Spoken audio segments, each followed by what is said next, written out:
Today we're joined by Evelyne Thomas, a deeply experienced Dubai-based therapist who has spent years helping individuals, couples, and families navigate connection, healing, and personal transformation through her unique blend of trauma-informed somatic and relationship-focused work. So thank you, Evelyne, so much for coming on the show. It's a pleasure to have you here. Thank you, Danny. It's really great to be here and talk about my favorite topic.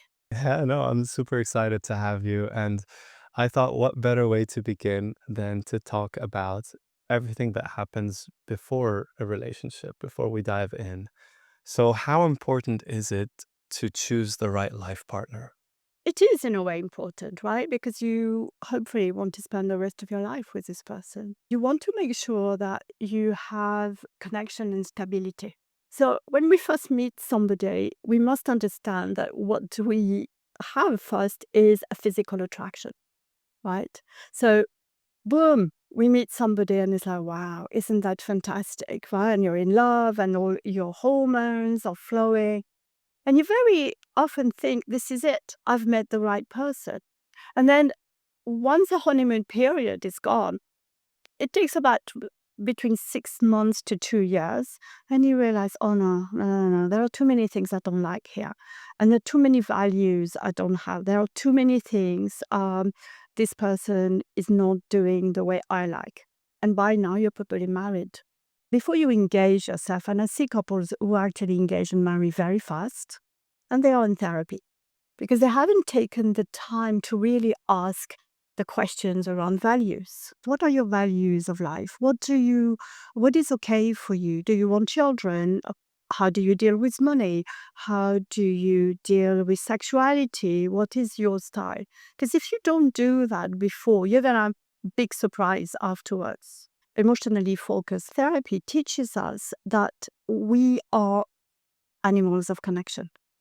Like, if I'm not feeling good, I want my partner to be there for me. That is non negotiable. And it doesn't matter which culture you are in, this is our biological need. So you soon find out if the person you are with is actually there for you or not.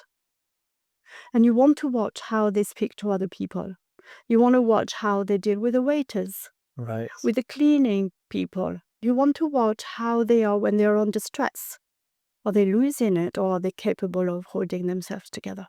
I forget which CEO it was, but he had this genius way of interviewing a potential employee where he would tell them to meet for lunch at a specific location.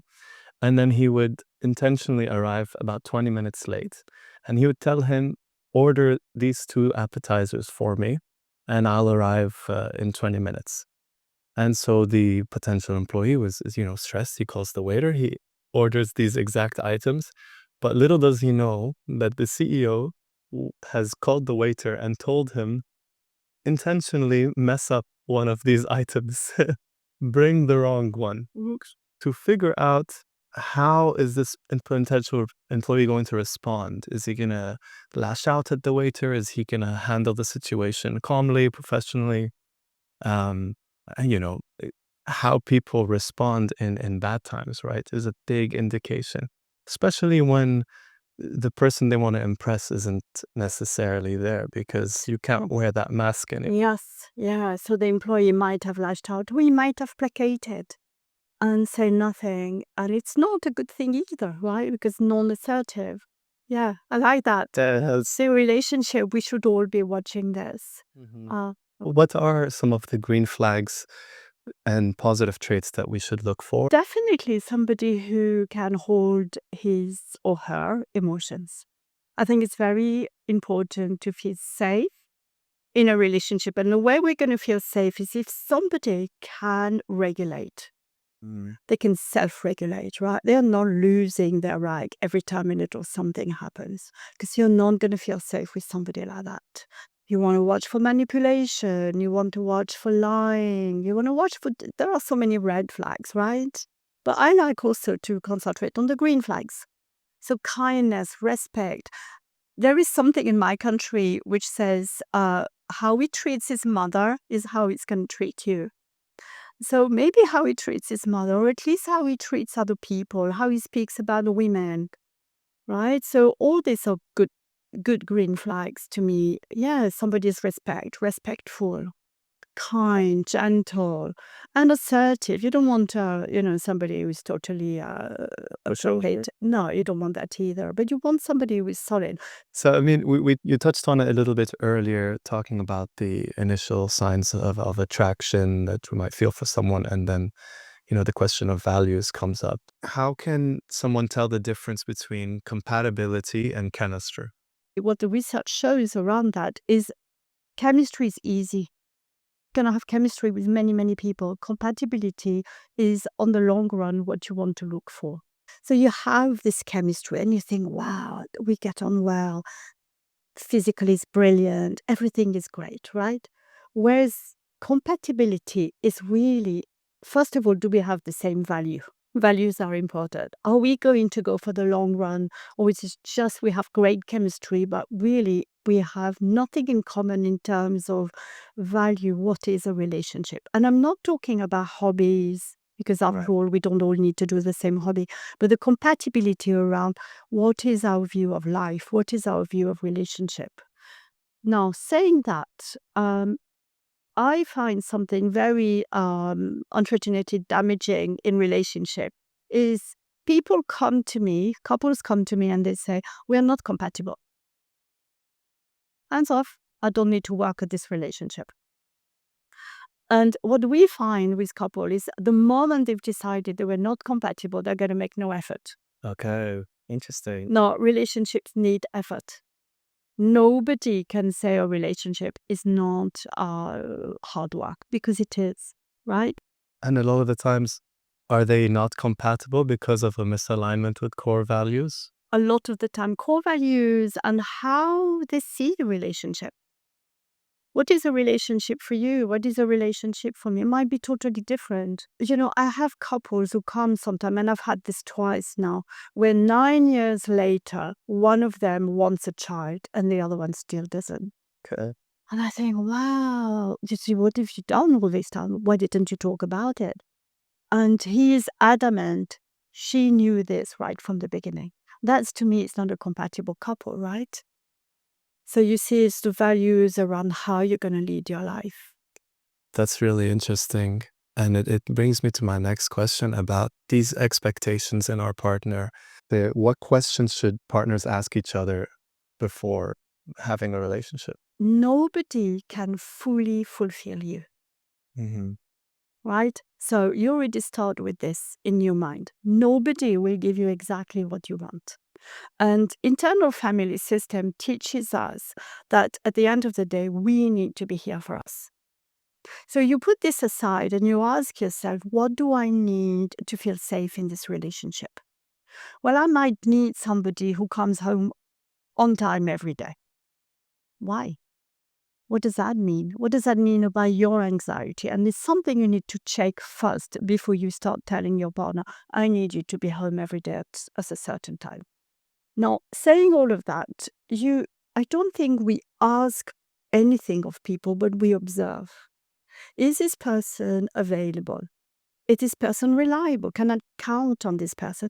And is this person engaged when I talk to this person? I'm not a believer of asking. I'm a believer of naming your needs and see how it lands on the other side. Mm, That's what I'm a believer of, right? right. Yeah, that's really well put.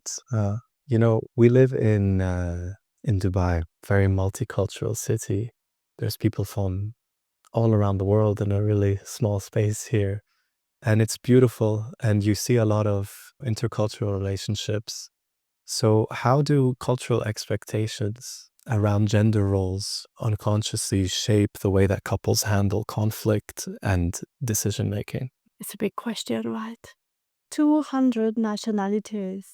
Can you imagine? I've never been anywhere where there are so many multicultural couples. And I think it can be a strength and it can be an added problem. When multicultural marriages are handled properly, it's so beautiful. We are in a part of the world where we have Arab culture, Asian culture, European culture, American culture, and they all together and very often married.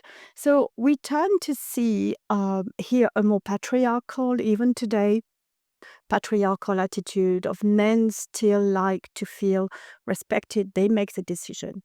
Now, imagine, and I have a couple like this, where he is from somewhere around here and she's from Europe. And her attitude towards decision making is not that. It's like, no, I am the boss as much as you. We are a team. And for him, the importance of being respected as a decision maker, it's his safety in a relationship. Because if he's not respected in that, it means she will not respect him. So she will leave him, even though they've never talked about this. And for her to be so controlled will trigger her wound of probably having been controlled by one of her parents, especially mothers. So you can imagine what's going to happen here. She's going to put her foot down. And I've had so many couples like that. She will put her foot down and will say to him, I'm not your daughter. The man cannot understand what's going on here. It's impossible because he doesn't know that she's being triggered as a little girl in front of her mother. Right? And this is your attachment. This is the safety we want to bring couples. We want to say to them, you are arguing about who is going to make the decisions, but in fact, you're arguing about safety. Is he being respected, which is his safety? And is she allowed to have a voice, which is her safety? Right? So that's one topic here, which causes a lot of problems, right? That's really interesting. What's one cultural difference that may seem small at first, but actually becomes a major challenge in long-term relationships? There's many. So the first thing we need to know is people will fight about things, right? That you can be sure, because you need to fight about something which is tangible. And you can blame the culture or not, because I actually don't think they are only cultural issues. But they fight about something, but in fact, what they want is to say something much deeper. Timekeeping is one of them. And I can tell you a story here. I had a Lebanese client quite a while ago, a young Lebanese client, who for 2 sessions came 30 minutes late. And my sessions are 90 minutes. So 30 minutes is actually a big chunk of your session gone. And by the second time when I said something, he said, "Bruh, you are so not flexible." And I said, well, actually, I have boundaries around time. So this misconception, so what he wanted is to feel important. What I wanted was to feel respected. And we use the time as a fight. And a lot of people do that, right? Time doesn't mean the same for everybody. You have cultures for whom the time is very fluid. And you have cultures for whom the time is a measure of how respectful you are. Right? So some people will arrive on time, will leave on time. Some others will just linger or arrive late. I had a couple of this, in fact, and they were two actually very from the same culture, and still they had this problem with time. Interesting. Right. And he didn't feel respected, and she felt controlled by him. So time is a big fight. Mhm. Right. That's really interesting. And as much as it can be cultural, but I feel like it's also personality, how you've been raised and things. I mean, we have some military in my family, so my uncle's, I'm there in 7 minutes, and 7 minutes on the dot, he's there. And if we were 2 minutes late, yeah, to anything, we would hear. What I also find with time, it's a measure of control. If I'm late, I am stronger than you. And I really see this with a lot of people, is I want to control what's going on here. So I will arrive whenever I want. And I really can see this with my couples. I promise you, I really can see this. Well, there is a phrase, fashionably late, right? They say, Right. I think, is it in France where they say 5, 10 minutes after the time is Just okay? about. Is that right? Yeah, but Okay. don't forget, we are a little bit Mediterranean, right? We have this attitude. Now, for if you go to England, it's stricter. Right. The I sunshine is Yes, Germany is also strict, right? But I think you're right. It's not just culture. I think it depends on people. Culturally, there is something really strange happening. Is to me, we use culture as an excuse. Mm. But I don't think it's only culture. I think at the end of the day, you have people who are controlling other people from the same culture. Right. But Right. culturally, it makes it even more obvious that something needs to be discussed. When you're exposed to different cultures and maybe you're raised a certain way and then you come here, do you often find there's some sort of cognitive dissonance, some, two factors clashing in terms of how you're raised and what you've now recently started to value? When you are abroad, you are mixing with loads of people. So all these people you're mixing with are actually mirroring parts of you that maybe you've had to suppress.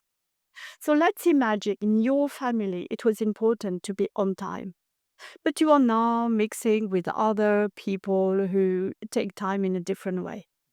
So now what is it highlighting in you? The fact that you don't allow yourself to be like them. That really creates a lot of dissonance and a lot of stress in us because part of you will be suppressed in saying, no, no, I need to be on time. And then you see everybody else doing differently. And now you go, can I try this too? What would happen if I did that?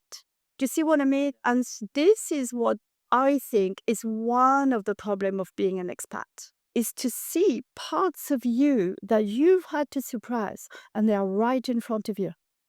And just people who don't park properly, people who throw their rubbish on the ground when you've been brought up very severely about it. And now all of a sudden you are faced with all the don't do this as a child. And now it's right in front of you. And it's highlighting those parts that you've had to suppress. Because I think most of us would like to throw things around. It would be so much easier. It's not what our education said, right? Right. And I think when we are in another culture, this is a difficulty. So when we are in our relationship in another culture and that person allow themselves to do what we have suppressed, Right. this is where the trouble happens. That's a very interesting way and perspective to Yeah. look at it. Yeah, It's that's called the shadow. the shadow. It's called the shadow. The shadow in us, and that comes from Carl Jung. The shadow in us is a part of us we've had to suppress in order to belong in our tribe, right? Of origin. So, yeah, definitely we don't throw the rubbish on the ground. Father would be really, really angry with us little girls. Today, when I see somebody do it, yeah, it does annoy me because I'm thinking, how can they allow themselves to do that? So that part I've had to suppress, that freedom part, is now right in front of my eyes. You see? I conduct myself like this here. I'm always looking, how is my shadow coming up? Very well said. So, touching on that, how can couples respectfully blend these traditions without losing their own identity in the relationship? Right. So that's a good question, right? I think everybody wants to know that how can I stay me and you? So it's not I will assimilate or you will assimilate. It's like together we are going to make a new shape. So Esther Perel, one of the psychologists who lives in New York, says it very well. She says, culturally, nobody is wrong really, but we need to make our culture. So it's your culture, my culture. What does it look like? And it looks like little things. I love the idea of having a Christmas tree which has Arabic ornament. Nice. Wouldn't that be fantastic? I don't know why I've never thought of that, but I like the idea of Christmas tree, which has all sorts of calligraphy, right? So we celebrate Christmas, but we celebrate Christmas with the tradition of the other person too, right? It's So the importance of keeping both. So it's not you or me, but it's you and me, right? And you have to fight with yourself in a way to get there because you have to fight with a part of you which is afraid of losing itself. So if I have a part of me which is afraid of not being French anymore, because we speak English in my family, because we tend to eat English food, and that part of me is scared, I will hold on to it and I will make sure I will be controlling so that it exists. And I think there are cultures where we're not talking about just language, but habits, right? So if you are with a Muslim person, for example, and they have totally different habits from you, is how do you integrate their habits with your habit? Right? It's an understanding, it's discussion, it's allowing, and it's to understand that when you invite another one, you don't lose yourself. I think this is the importance, right? Yeah. You do not become codependent. You do not lose yourself. You really respect that you is you and the other person is also there. Mhm. And I think, to go back to your question at the beginning, is what are those green flags? This is one. We are from different culture. How we are going to navigate all our habits, Mhm. right? And this is for me a big discussion at the beginning, which I tell you a lot of people don't have. And then it's too late. What about communication styles? The way that different cultures communicate really varies, right? You can have cultures where, saving face is important, and then cultures where directness and honesty is really valued. So, how do differences in communication norms across cultures impact relationships? So even without going across cultures, already between people, communication could be different, right? You can take two people from the same background, and one person will have a more fight forward discussion, and one will be a little bit more flight, Mm. right? But of course, as we are talking about cultures, it is true also that culturally, uh, I think we can say that we all talk differently, right? So I think the hotter the sun, the hotter the communication is, and we can be quite, wow, I can make a lot of noise. I can and it's my norm. And in other culture, it might be like, whoa, aren't you a little bit loud? Right? So I think it's to know also that this is a little bit stereotype, but they do exist, right? But I also see communication being very different according to who you are. So I am more a forward going person, right? If I'm not happy with something, I'm gonna say it. Right. Of course, I'm married to somebody who is a little bit more a withdrawer. Like, and if we never talk about this topic again, it's good. Okay. So I really think also when we look at the attachment and how we want to come across, this is also important. Do you see what I mean? Not just culturally, but also who are you as a person? But of course, within a culture, it's even more obvious. Right? And the idea is to also maybe ask this person, why you are like you're shouting right now. What's going on for you? Not, oh, you're shouting, look at you, you lost it. No, but what's going on with you? Because I really don't think people want to shout all the time. I think most of the time they're not being heard. No, I can imagine. So, moving on to sort of conflicts and overcoming those conflicts in relationships, people have different conflict styles, right? So, what are the most sort of damaging for relationships, you'd say? So John Gottman is the one who gave us a language for conflict style, right? John Gottman says criticism, right? You, starting with you. In French, we said the you, which kills, right? Criticism, stonewalling, people who can pull a face for days, um, justifying yourself all the time. And then the worst of all is contempt. The moment you start showing contempt, your relationship is almost dead. Right? So people will have the style of communication and fight. So when people come to therapy, the first thing we do is actually look at how they argue. And when you watch a Gottman video, it's quite interesting because for about 20 minutes you watch a couple argue. Interesting. And he doesn't stop them. He let them argue and then he stopped them and said, right, can you tell me what you guys were doing? What style did you have here? So we actually help people to detach and unblend from their fight and actually look at, oh, yeah, you're right. Yeah, there's a lot of criticism and there's a lot of defending myself. Oh, and I just turn around. Oh, and I've just made a face. Right. So I've just shown disgust. And people do that. It's actually really humbling. I Because can imagine it's very revealing to watch yourself back because how often do you get to look and see yourself in that way, right? yeah. So when we do therapy, we're very kind with people. We might say to them, "Oh, I've just seen you pull a face. Yeah, what's happening inside? What is a big emotion? I've just seen you turn your face because they do. They turn. Right? People turn. They looked up. What is happening? Right. Right? Or there's a lot of criticism coming from you. It sounds to me like you're super angry with him. Do you want to say what's going on inside? And we go very gently.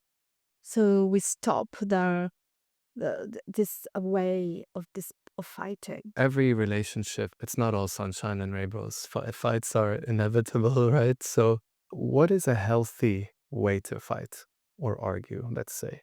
Because you often have fights, and then you think, "Wow, like I'm glad that we had this." You leave it feeling stronger, right? And then other times, obviously, it can lead to a downward spiral and resentment and things. So, what is a healthy way to approach an argument or a fight in a relationship? Right. So I want to ask you a question, actually. How do you know you've had a good fight? Is it one where you feel the other person is down on the ground and you're victorious? Is that a good fight? So what we want to ask is not so much how to fight, but how to repair. In all the therapy I have studied, honestly, there's not one which doesn't go there. You need to repair. So a fight is not I'm coming out as a winner and you are the loser. This is a proper fight which will not get resolved. The fight is maybe two people saying horrible things to each other, agreeing to stop at some stage, agreeing each to go on their side and ask themselves what really was going on here. What did I need from him or her? Did I need to matter? Did I need to be heard? Did I need to be valued? Because this is going to give you a clue of what your attachment is. Because one thing we must understand is under each fight, each thing we fight about, there's an attachment need. I want to matter to you. So it can be something silly. I want to put something here. And you say, no, no, no, we need to put it here. And it ends up being a fight because deep down is, doesn't my opinion matter to you? Right? Can you see that? So what we teach people to do is to walk away, agree on a 20-minute break, Right. go and ask yourselves what's going on inside. What is the need under your fight? Then what you need to do is come back. You need to come back and say, sorry, I think I lost it. All right. I was tough with you. I was so scared because you didn't hear me and I didn't know how to express it. Can we slow down and go again on what is really needed undone? How important is accountability and actually being able to genuinely apologize? Yeah. A genuine apology is one where you are going to see the effect of your behavior. Right? So I very often see people apologize in my office and it leaves me cold when it's done properly. My heart is not open. I go, oof, well, we need to do better than that because your partner has not heard your accountability on the pain you've done. So there is a difference between, oh, I'm sorry, I was an idiot, I shouldn't have done that. I mean, that's all about you, right? And the other one is, I'm really sorry, but the way I talked to you was really disrespectful and you got hurt, right? And that's a real apology. But in order to do that, you need to be aware of the effects you've had on somebody. And most people, when they fight, do not know this. All they care about are their needs, right? So it's a slowing down of the process. And people can say, yeah, I did actually lose it. And look at you, it actually hurt you, And to me, this is a secret of a good relationship when you can repair this way. When you can say, mea culpa, I definitely shouldn't have done that. And on top of it, I hurt you. Mhm. Because in your brain, it repairs everything which didn't happen as a child. Because very often as a child, parents do not see the effect they have on their children. So they will shout. Let's say a parent shouts, right? Which is normal, happens. But they don't come back and say, "Whew, that was a bit tough. You must have been very scared." Don't know many people who can do that. They usually come back and say, "Well, now, can we talk about it?" No, the child didn't feel hurt in their pain. So when you do this to your partner, whew, it's like a breath of fresh air. Like your brain says, "Oh, at last, I've been waiting for this acknowledgement forever." Right. All right? It's so important to feel heard, to feel that empathy from your partner, right? When you look at neuroscience, what you do is you actually repair neural path in somebody's brain. Wow. You actually, it's like you go there and you repair and you say, "Oh, let me give you an acknowledgement of what you didn't have as a child." Do you know how important this is? Well, Yeah, it's something which is very close to my heart. from all your years in the practice, what are the most common problems that bring couples to therapy? Cross cultural very often is the way they bring up children. It's a big one. Right? My culture or your culture. It's very important. It's very interesting. And I really have couples who are cross cultural, and I can see that if my way, no, not your way. So they fight about that. They fight about sexuality. They fight about money. They fight about anything. I mean, people fight about many, many things, Mm. right? The first thing we do is we make them understand what's under the fight. So this couple, and it happened not very long ago, where he was really he was away a lot, and then whenever he came back, he was fighting with his wife, with the children, about the children, right? And really, what this man wanted to say is, I am not here most of the time, and I'm so afraid not to have influence on my children. But did she know that? How could she know that? All she could hear is, "You're not doing this right. You're not doing that right." So we really looked at what's underneath. Right. So that's the first thing we do with couples who fight. You know, when it comes to marriages, they often say that there are big tests in a marriage at the 2 year mark, the 7 year mark, and 10 years. What is it about those years in specific? So the first one happens between 6 months to 2 years. And that's when all your lovely oxytocin, dopamine, chemistry in your brain drops. And now you wake up. I call it the little pink glasses are fallen. And now you wake up and you go, "Whoa, who is that guy? Who is that person in front of me? I didn't expect that." And now we are starting struggling because now we've got to grow in order to stay in this relationship. And the growth might be to love yourself because you were expecting this person to do it, but this person is not doing it anymore for their own reason because they've moved on also. Their pink glasses has broken, right? So 2 year mark is very much that. And then you enter the phase of what we call power struggle. And power struggle is when you want your attachment need to be met. Do I matter to you? And we're still not sure. So we argue about the world. We argue about everything. That's what we've just talked about. Until they come to therapy and they realize, well, hang on, maybe we need to find out what's going on. And then people work on it. And then as you move on, imagine you're 20 years together, but at some stage, your eldest child will go to university. And now starts another phase in your life because now you are just, you too maybe, or you're not the same parents as you were, and you're still expecting a lot of attachment to happen, but maybe your partner is not going through the same thing as you. So that's another one. Aging parents is also adding problem in a relationship, and especially multicultural relationship, because very often people don't live here, right? Parents don't live here, and then all of a sudden it's a struggle again. Right. So it's all these hurdles which really make us like, oh, again and again and again. We disconnect and we reconnect all the time. Right. Right. But in times of stress in life, in time of external events, like the arrival of a child, that's another one that we forgot at the beginning. And then the child going to university, and then your parents aging, and you need to be there. There are times where you separate, and it's harder to reconnect because there are external events taking you away. So we can see in a couple's life what has happened. And I ask my couple, give me a timeline of the event. Mm-hmm. Right. And when was your first fight that you didn't repair?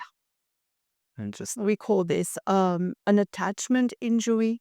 okay. And the attachment injury will find itself again and again and again as they go along. So do you feel that a lot of these problems could be avoided if people did some inner work to figure out their attachment style and then share that with their partner and then have that discussion? That would be such a beautiful world. Yes, Danny, you're right. There is a therapist out there, Terry Will, who says, I will not see couples if they are not doing their personal work. Yes, your attachment style is highly important. Understand what you are doing in this relationship. What is it that you are knocking against all the time? And do your internal work. Right. I really believe everybody in this whole world should do some self reflection. It's not, you don't have to go to therapy for years, but just look at who am I? How do I get triggered? By the way, what are the parts of me which show up when I get triggered? Am I becoming controlling? Am I an avoidant? Oh, do I drink? Oh, do I escape in extramarital relationship when things go wrong? This type of thing. But it takes catastrophe for people to look at themselves because Right. it's so hard too, right? It's Mhm. not always easy to go to therapy. I started therapy when I was 29 because I was going through a divorce. And I thought, like, woohoo, we need to find out why we're just about to divorce. But it takes courage because you've got to sit there and you've got to look at yourself and you've got somebody who's got this big mirror in your face and then you've got to feel feelings Right. that nobody ever taught you how to feel. Like your parents never held your hand. So you're on your own and you have no idea how to go through this feeling. That's what therapy is like. It's not easy, but you're right. Self work. I dream of a world where when people marry, before they marry, they really do therapy. Right. Actually, they don't have a choice. They do maybe 6 months of therapy. They really work on themselves. They really work on their relationship. And children will be a lot happier. It's interesting what you said about external factors that can influence things and also different life stages in your life, like having a child and experiences. But you as a person, your core values, a lot of that stays the same, but at the same time, you are constantly changing, right? Maybe you're not the same exact person you were 5 years ago, 10 years ago, even maybe 1 year ago, right? Things that you want maybe change. How do you deal with, I guess, constantly changing in this manner while still maintaining the relationship? I think you need to ask yourself, what are my priority and what are my non-negotiable Yeah. in a relationship? And it's two people in a relationship. So somebody might be changing and leave somebody behind. Hmm. Inevitably, I've seen this in couple when somebody goes a lot to therapy and the other person doesn't. So that person really changes, right? That person starts understanding themselves more and they start putting their foot down on what is not acceptable to them anymore. Hmm. And then the other person might be left behind. Unfortunately, this happens, right? I really believe a relationship is you, me, us. So like I do a lot of therapy, your husband quite a lot less. I do my therapy, I do my own work. I want to find out, how my parts behave. Am I still happy where I am? And there is open dialogue. Right. And if he's not ready to hear me, tough, go to therapy. Like it's non-negotiable. So you change, but you still want the ball in which you are, but you don't want it to be the same as a year ago. because you've moved on a bit, you've matured, right? People change. Right. And I think something happens. I think women change more than men. Biologically, at some stage in their lives, a woman will not need a man because they don't need to have babies. They're 40 or they've already got 2 or 3 kids. This is a big issue. And, it's something we talked about, the two of us, before, about this masculinity and femininity. Because all of a sudden, women are in their full, I'm free. And now I can be me. And that change can bring so much friction if it's not prepared, if it's not talked about, because the man will feel abandoned. And women will want freedom and realization of themselves. And a woman around 40 is a strong woman. What would you say separates couples who stay together long term versus those who fall apart? Gottman says longevity of a relationship really rests on a few things. So, communication. If you use a lot of criticism, a lot of stonewalling content, and all that. I mean, that Gottman has studied couples for the past 50 years, and he says couples who show content will not stay together. Mm. So you can see quite quickly how they talk to each other. And Gottman teaches us respect. My behavior impacts my partner.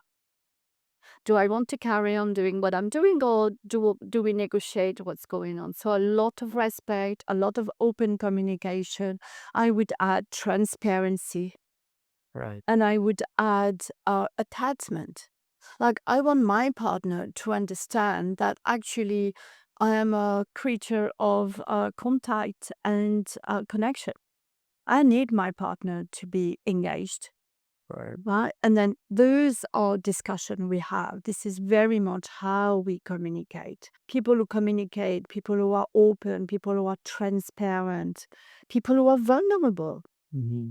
right? This is what makes a couple last, and people who have fun together. I think, especially in Dubai, there is fun, but there's also hard work in Dubai, right? And people forget to have fun.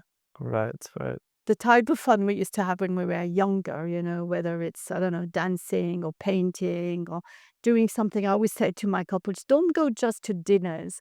Do something where you're going to move with your body. Right. Do something together. Do something where you're going to laugh. Right. I'm not saying go zip lining, but, An activity. Yeah. an activity where I go sailing with my husband and I can see the difference. Or sometimes we laugh, sometimes we go, woo, Right. and our bodies communicate this way also. And this is what makes good relationship too, right? It's funny for me, if I'm in a bad mental state, changing my physical state directly helps. But I've never thought about it as a shared A shared activity is It's because not we mirror each other all the time. Right? So if you can do an activity which is going to bring a lot more lightness in you, for sure it's going to happen in your partner. And eventually you both have this mirroring effect. right. Right. And I think, and I'm going to say that, I think this is what happens when we first meet and we have all this hormone and we have lots of this physical activity. And then, of course, as after 30 years married, it's not the same anymore. So you need to create it again. And it might not be sexually, but definitely get out there, go and have fun. Right. Cycle is something I do a lot with my husband. We go cycling, we push ourselves and do things. Or skiing, we learn skiing. My God, that was scary, but we learned skiing and we laughed. Nice. Right, so you laugh together, you do things together, and that's what makes memories. They say that joy shared is joy multiplied, right? Yes, I believe that too. What do you think about the love languages model? Yeah, the 5 languages of love. So it's a very interesting concept, right? So it's not a research concept, but I do believe that you are loved in a certain way. And I think it's interesting to know what is your partner's preferred stress way, right? Because we tend to give what we think would be appreciated. But I think most of the time we're wrong. Yeah, interesting. And that's where I guess having that conversation, or just I guess listening and being aware of what it is that Right. they And value. yeah, and again, you see, this should be a normal conversation people have. How do you know you're loved? Right. Wow, I mean, what a beautiful conversation. What will make you feel loved? Mhm. So you've reached the end of our first episode on the Van Gogh Show. Thank you so much for listening. And I want to say a big thank you to Evelyn Thomas for joining me. It was an absolute pleasure sitting down and having this conversation with her. This is one of those conversations you can go back to and learn something new each time. And I hope this is the first of many conversations we have together. If you'd like to know more about Evelyn, you can visit her website at evelynelthomas.com. And I'll also leave her Instagram and details in the show notes. Thank you so much for tuning in. Make sure to follow The Van Gogh Show for more, and I'll see you on the next episode.